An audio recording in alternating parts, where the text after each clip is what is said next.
Hi, நம்ம இன்னைக்கு பார்க்க போகிறது சுண்டைக்காய் பொரியல். சுண்டைக்காய் பொரியல் செய்ய தேவையான பொருட்கள் என்னென்னு பார்த்தீங்கன்னா, சுண்டைக்காய் தான், சுண்டைக்காய் முழுமனாக இருக்குது.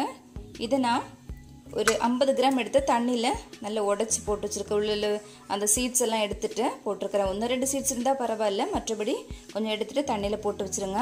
அப்புறம் ஒரு பெரிய வெங்காயம் எடுத்து சின்னதாக கட் பண்ணி வச்சுருக்கேன். ஒரு 3 பச்சை மிளகு, தேங்காய் துருவியது ஒரு 1/4 கப்புக்கு மேலே கொஞ்சம் எடுத்து வச்சுருக்கிறேன். மஞ்சத்தூள், உப்பு. இது என்னென்னா கடலை, வேர்க்கடலை அவிச்சு கொஞ்சம் வச்சுருக்கிறேன். அப்புறம் இது ஜீரகம் தேவையான அளவு, ஒரு ஸ்பூன் அளவுக்கு நான் எடுத்து வச்சுருக்கேன். இவ்வளோ தான் சுண்டைக்காய் பொரியல் செய்ய தேவையான பொருட்கள். நான் இப்போது ஸ்டவ் ஆன் பண்ணி ஒரு பேன் அடுப்பில் வச்சுருக்கிறேன். எண்ணெய் ஊற்றிக்கிறேன். கொஞ்சம் எண்ணெய் அதிகமாக ஊற்றி சேர்த்துக்கோங்க.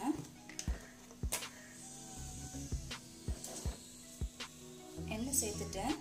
இப்போ நான் லைட்டாக தாளிக்கிறதுக்கு மாதிரியே கொஞ்சம் கடுகு சேர்த்துக்கிறேன். கடுகு சேர்த்துட்டு பொரிஞ்சு வரட்டும். இப்போ கடுகு நல்லா பொரிஞ்சிருச்சு. இன்னும் கட் பண்ணி வச்சுருக்குதானே வெங்காயத்தை சேர்த்துக்கிறேன். அது கூடவே கருவேப்பிலையும் ஆட் பண்ணிக்கிறேன்.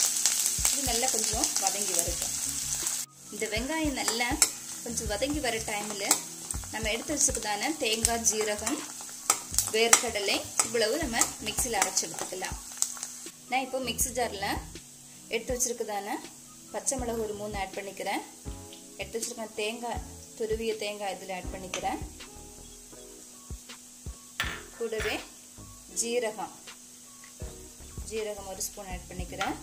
அப்புறமா எடுத்து வச்சுக்கிற வேர்க்கடலை இதில் ஆட் பண்ணிக்கிறேன். வேர்க்கடலை பொரியலை சேர்க்கும் போது ரொம்ப சுவையாக இருக்கும். அது ரொம்ப சத்தானதும் கூட. இவ்வளோ தான் தேவையான பொருட்கள். இதை நம்ம நல்லா மிக்சியில் அரைச்சி எடுத்துட்டு வந்துடலாம். இப்போது எடுத்து வச்சு தானே இது எல்லாமே அரைச்சிட்டோம். நல்லா தண்ணி விடாமல் அரைச்சிக்கோங்க. நல்ல மையாக அரைச்சிடக்கூடாது. 1-2 தான் அரைக்கணும். அவியலுக்கெல்லாம் அரைக்கிற மாதிரி 1-2 அரைச்சிக்கோங்க. இப்போது வெங்காயம் ஒரு விதம் வதங்கி வந்துடுச்சு. நான் இப்போ இது கூட நம்ம எடுத்து வச்சுருக்கதான சுண்டைக்காயை சேர்த்துக்கிறதுல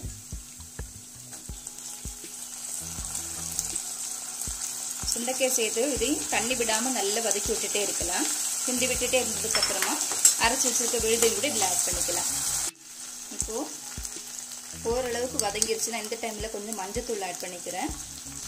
மஞ்சத்தூளும் உப்பு ஒரு ஸ்பூன் ஆட் பண்ணிக்கிறேன். இப்போது சுண்டைக்காயும் வெங்காயமும் நல்லாவே வதங்கிடுச்சு. இந்த டைமில் நான் அரைச்சி வச்சுருக்கதான விழுதுகளை ஆட் பண்ணிக்கிறேன்.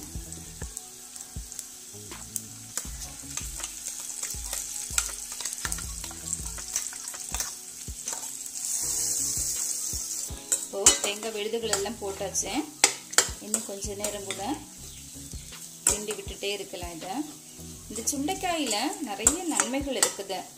அல்சர் ப்ராப்ளம் இருக்கிறவங்களுக்கு, அதாவது குடல் புண் சொல்லுவாங்கல்ல, அந்த மாதிரி ப்ராப்ளம் இருக்கிறவங்களுக்கு இது நல்ல பெஸ்ட் மருந்துங்க. அப்புறம் குடல் புழுக்கள், வேர்ம்ஸுக்கெல்லாம் இது ரொம்பவே நல்லது. இதோட இலைகளை அவிச்சு நம்ம தண்ணி எடுத்து குடிக்கிறதுக்கு வயிற்றில் உள்ள புழுக்கள் எல்லாமே மாறும். அப்புறம் பார்த்தீங்கன்னா குடல் புண்களுக்கும் இது நல்லது. ரொம்பவே ஆரோக்கியத்துக்கு நல்லது. கண்டிப்பாக இந்த பொரியலை எல்லாருமே வச்சு சாப்பிடுங்க.